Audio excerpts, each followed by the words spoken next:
ভাবে ও নারীক নকবা হসা কথা, নারীক নকবা হসা কথা, কই দিলে লাগে লেথা। ও ভীষ্ম রুল এনুয়া বিলাই, না জানিলা ভীষ্ম দেবে কই দিলাই অম্বার আগে, কি হব মৃত্যুর কারণ। নারীক নক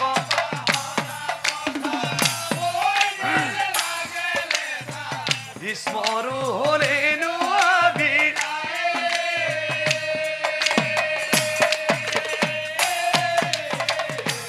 ও না জানিলা ভীষ্ম কই দিলাই অম্বার আগে।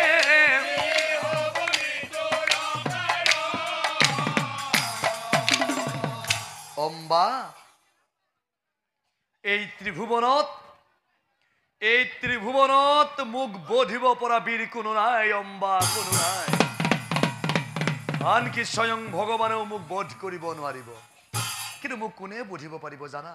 যিজন নাৰীও নহয় পুৰুষো নহয়, হয় ক্ষীণপুংখক, যুদ্ধ ক্ষেত্ৰতে তাক দেখাৰ মাত্ৰে মই অস্ত্ৰ কৰিম সম্বৰণ, সিয়েই হব মোৰ মৃত্যুৰ কাৰণ। অম্বা মৃত্যুৰ কাৰণ।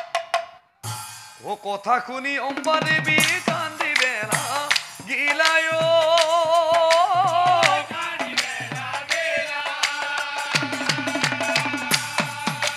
কান্দি কান্দি অম্বা দেৱী বিদায়, ও কান্দি কান্দি অম্বা দেৱী। আৰু কতদিনে ঘোৰ অৰণ্যৰ মাজত হে প্ৰৱেশক, অৰণ্যৰ মাজত অম্বাই ধ্যানত বহিলা,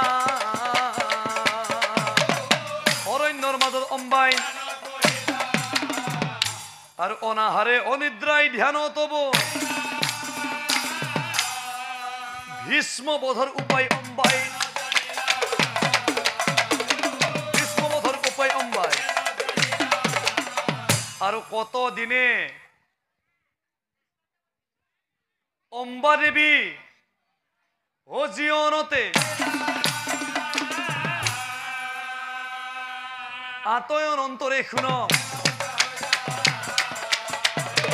অনন্তরে শুনক পাছে। আর এনেকৈ অম্বা দেৱীয়ে ধ্যানত বহি দেহ ত্যাগ কৰিলে। অম্বা দেৱীৰ মৃত্যু হৈ গল অৰণ্যৰ মাজত। এই মতে কত বছৰ ও পাৰ হৈ,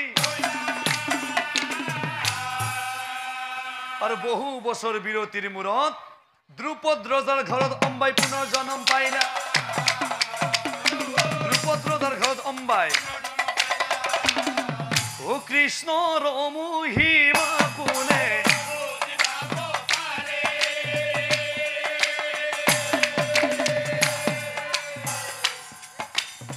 পাণ্ডৱৰ সংগে আছিল,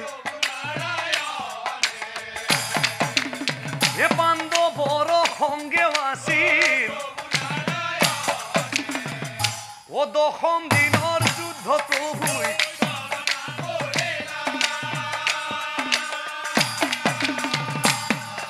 ও অৰ্জুনৰ সাৰথি প্ৰভুই,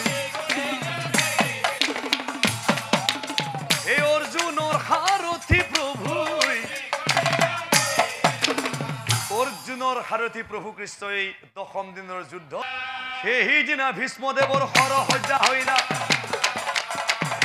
সেইদিনা ভীষ্মদেৱৰ হৰসজ্জা। হে কৌৰৱ পাণ্ডৱ বৰ